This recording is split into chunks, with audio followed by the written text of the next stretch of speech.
بنادم يحيد لك قرجوطك باش كتصل كيحيد لك. باغي شويه كبدتي وانا كنشوف فيه قدامي فيه الغدر، يا كيشوي معايا في الكبده هو باغي يشوي لي كبدتي. ما كاين خيانه، الخيانه راقد معايا في داري. كاين شي خيانه في داري انا، راقد معايا في داري هو وياه. راه يلاه كنقول لك مشاو مع الجوج مع الحظ الصفا. لا هاد الخيانه فين كانت؟ السلام عليكم، نتمنى تكونوا بخير وفي افضل الاحوال وانتم كتسمعوا هذه القصه ديال اليوم ولا القضيه ديال اليوم. غنطرقوا لفاجعات مدينه مديونه.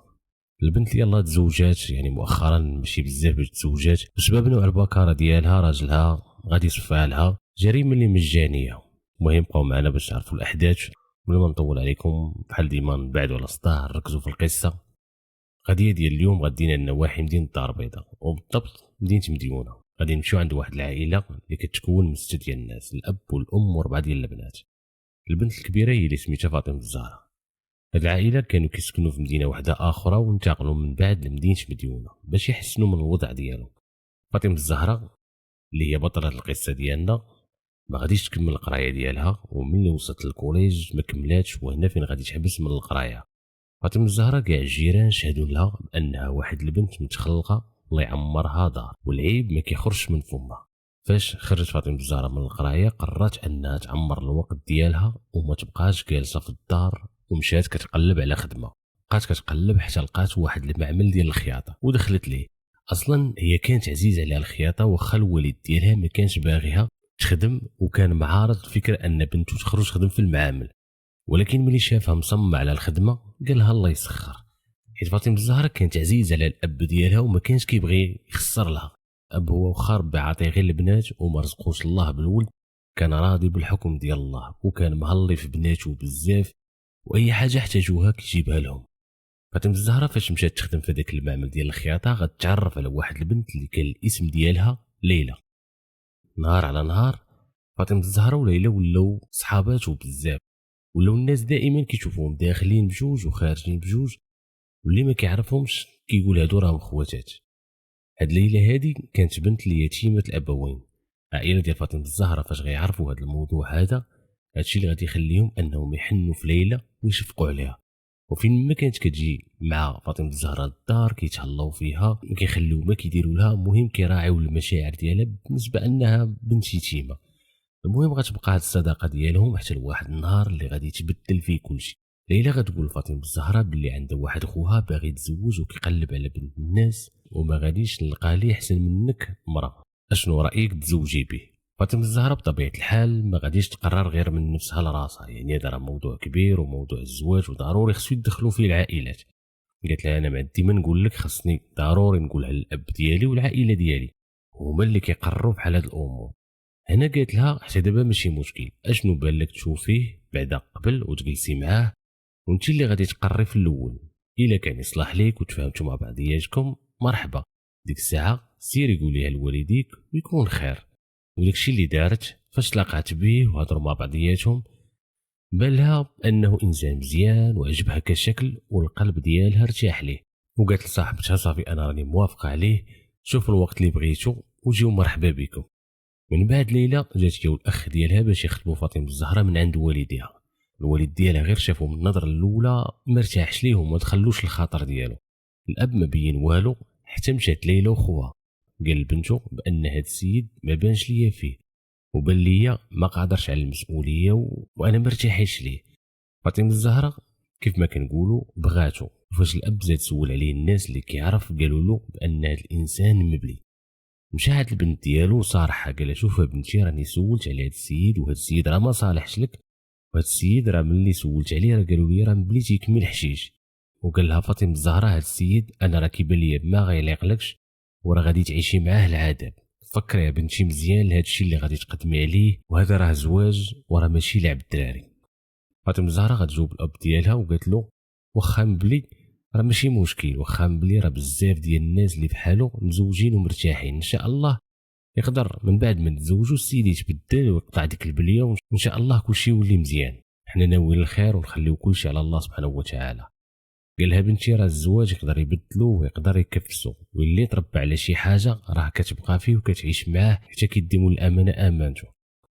فاطمة الزهراء بقات مصرة على القرار ديالها انها تزوج به، واخا هما قالوا لها لا وقالوا لها فكري وتشاوري. قالت لهم انا نديه يعني غنديه.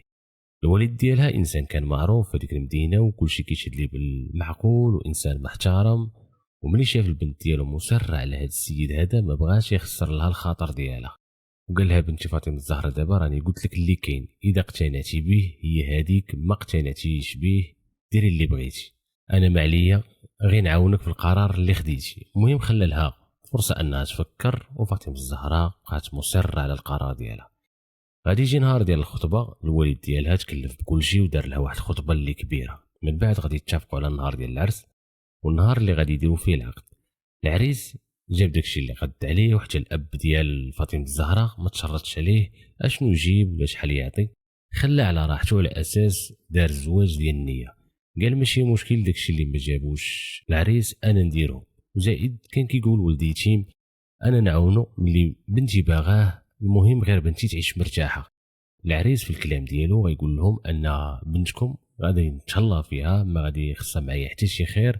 وحتى ليلى صاحبه فاطمة الزهراء الاخت ديال العريس قالت لهم بنتكم في الامان، واخا راه خويا راه الله يعمرها دار، المشكل ولا العيب اللي فيه انه كيكمل حشيش، ولكن الله يعفو عليه والتصرفات ديالو والتعامل ديالو مزيان، ان شاء الله غادي يعيشها في الهنا. طبيعه الحال كما كنقولوا كل واحد ملي كيمشي يخطب راه كيشكر راسو، ولكن ملي كندخلوا في الصح والمعقول عاد كتبدا حقيقه كل واحد كتبان. غادي يجي نهار ديال العرس، الوالد ديال فاطمة الزهراء تكلف بكل شيء على حساب الاقوال ديالو، دار له واحد العرس كما كنقولوا مطرطق، وجاب لها اشهر المطربين، كلشي العائله ولا المدينه اللي هما فيها هضر على داك العرس، الخزاين والفراجه وفلوس صحيحه خسرات. كيف قال الاب ديالها الراجل ديالها ما حط حتى ريال، جا غير بالكومبلي ديالو، قال ولدي يتيم وانا هاد العرس ديرو لبنتي وبغيت نفرحها. من بعد الاب هو اللي خلص لهم الكرا ديال الدار. الاب كما كنقولوا ما كيضرب حساب مع بنته، كيقول انا ديك الدار كاريها لبنتي ماشي ليه. بنتي تزيرات مع العرس، ومن بعد فاش غادي تخدم تما فين غادي نخليها تحمل المسؤوليه هي وياه. فاطمة الزهراء ما عمرها تشكات من راجلها او لا وصلات شي اخبار لعائلتها. في الاول كانت كتجي لعندهم لدارهم وكترجع لدارها، ولكن فمها مسدود ما كتشكاش. ولكن غيجي واحد النهار اللي غادي تشكى لهم فيه، غادي تعاود لهم على واحد النهار اللي وقع واحد المشكل بينها وبين راجلها، وهو النهار ديال مورا العرس، يعني النهار اللي غادي يديروا فيه ليله الدخله. فديك الليله تبين بان فاطمة الزهراء عندها واحد النوع ديال واحد البكاره اللي كاينين بزاف ديال البنات منها. هي مساله عاديه، ولكن بزاف ديال الرجال ما كيفهموش هاد المواضيع. حنا بالعاميه كنقولوا البنت خرجت مصفحه، ولكن عن الطبيب كيقول لك عندها بكاره مطاطيه، او بمعنى اصح قاصحه، وضروري كيديروا فيها عمليه ويدخل فيها الطبيب وكيحل المشكل. هادشي ما كيعنيش ان البنت ماشي بكر او دارت علاقه جنسيه قبل، ولكن هي هكاك تخلقات من الصغر ديالها كتكون عندها داك المشكل، يعني خليقه ديال الله. هاد العريس ما كانش فاهم هادشي، ما كيعرف لا تدخل طبي لا بكره مطاطيه او البنت مصفحه. مني كانوا في مدينه جديده حاول انه يخلق فاطمة الزهراء بسبب هادشي اللي وقع في هذيك الليله، وهذه هي الحاجه الوحيده اللي اشتكات على دارهم منها. ومني مشات عند دارهم داها الوليد ديالها للطبيب، تما فين غادي يشرح لهم الامر وغادي يقول لهم هاد المساله راه عاديه، غير خاص العريس يعرف هادشي. المهم الطبيب دار لها واحد العمليه اللي بسيطه وداز الامور عاديه. العريس فاش غادي يعرف ما تقبلش هادشي وما بغاش يدخل له لراسو، حيت الفكره ديالو قال مادام هي مراتي انا اللي خصني ندخل بها، وانا اللي خصني ندير هذاك الشيء اللي دارو الطبيب، ولكن هادشي راه جاري به العمل. الا بحثتو كثر غادي تلقاو بزاف ديال البكرات، وهادشي لا حياء في الدين. بسبب هذا الخطا وقله الوعي ديال هذا السيد خلاوه يرتكب الجريمه. الزوج فاش غادي يعرف مراتو اللي مشات عند الطبيب ودارت داكشي اللي دارت هي وباها، بقى ساكت ما هضر ما تشكى على والديها ما والو. رجعوا للدار ديالهم وبقاو كيمارسوا الحياه العاديه لمده 4 شهور. مره راهم في الدار اللي كارين، ومره كتمشي تجلس مع دارهم شويه حتى غادي يوصل العيد الكبير. الوالد ديال فاطمة الزهراء قال له بلا ما تشرتو المراه ديالك اللي هي بنتي والعيدات العام غالي، دابا انا راني غنشري حولي كبير، علاش ما تجيوش تعيدوا معانا؟ ولكن الزوج ديال فاطمة الزهراء رفض، قال له هذا اول عيد ليا، انا باغي ندير السنه وخاصني نعيد. الوالد ديال فاطمة الزهراء عجبو الحال، قال مادام قال هاد الهضره الا وراه قاد بالمسؤوليه وغادي يتغير. فعلا مشى للسوق وشرا واحد الحولي وذبحوه داك النهار فرحانين وكل شيء عاجبو الحال، ما بين لهم حتى شي حاجه، لدرجه انهم داروا واحد العيد ميلاد الاخت ديالها اللي كانت صغيره واللي كان في العمر ديالها 7 سنين. من بعد ما داز العيد الكبير بواحد اليومين اختار عليها باش يمشيو لدارهم. فعلا فاطمه الزهراء مشات وغادي تدي معها الاخت ديالها هذيك الصغيره. خرجوا من الدار ديالهم مع جوج ديال النهار، بقاو جالسين في الدار ضاحكين فرحانين، ما كاين حتى شي حاجه. غادي تعيط على الام ديالها وغتقول لها بنتي جيبي الاخت ديالك وراجلك باش نديروا شويه في الدار، بغينا نشويو مجموعين. ولكن فاطمه الزهراء قالت لها لا، غادي نبقى في الدار حتى يقول لي راجلي نمشيو. فديك اللحظه جا الزوج ديالها بلا ما يتناقش معاها، بلا ما يهضر معاها، بلا ما يتغاوت معاها، شد واحد الجنويه وضربات 3 ضربات للعنق ديالها قدام الاخت ديالها الصغيره. البنيه بقات مصدومه، تخبات مسكينه خايفه على راسها ومن داك المنظر اللي اول مره غادي تشوفه في حياتها. غير سالا الجريمه ديالو، فاطمه الزهراء طاحت لاح داك الموس وهرب، والبنت الصغيره مسكينه بقات غير كتغوت ما عرفتش ما دير. ملي سمعوا لغوات الجيران دخلوا كيجريو، هنا فين غيتصدموا صدمه العمر. غادي يمشي واحد منهم لعند الاب ديالها وخبروه وقال له شنو كاين، وبداو كيصبروا فيه وكيقولوا له ان شاء الله يكون الخير، ان شاء الله راه ما عنده والو، ان شاء الله راه شحال من واحد تضرب اكثر منها وعاش، والبنت راه ما وقع لها والو، الا انه كان عنده احساس قوي ان البنت ديالو توفات. عيطوا لهم بيلونس ويهزوا البنت ويديوها لمدينه الدار البيضاء للمستشفى ابن رشد. غير غادي يدخلوها غادي يقولوا لهم البنت راه توفات وغادي ينقلوها لامورك. الزوج اللي كان هربان، رجال الدرك الملكي داروا مجهود كبير باش يشدوه في واحد الوقت قياسي. العائله ديالها كلها بقات مصدومه، علاش صفاها لها وشنو السبب، كيفاش ان هذا الزوج ما تفهمش ان شي حاجه اللي خاصها تدار عند الطبيب خاصنا نتقبلوها.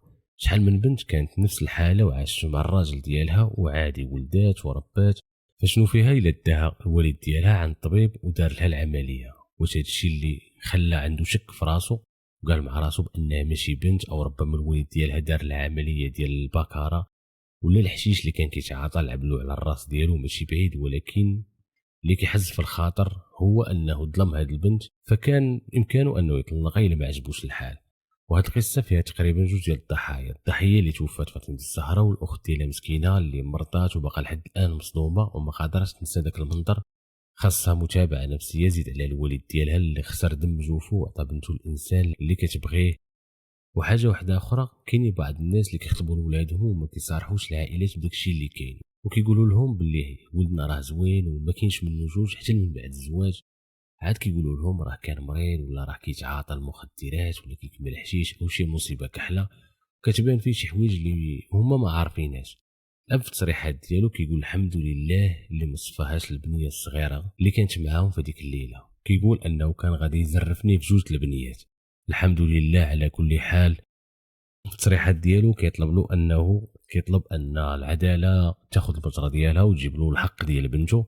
وحتى لهنا غادي نكونوا سالينا القصه ديال اليوم. القضيه باقيه يلاه جديده، يعني يلاه مورا العيد مازال ما تنطقش في الحكم، لكن شي جديد ان شاء الله غادي ندوزوها كامله. نتلاقاو ان شاء الله في قصه جديده، ومع السلامه.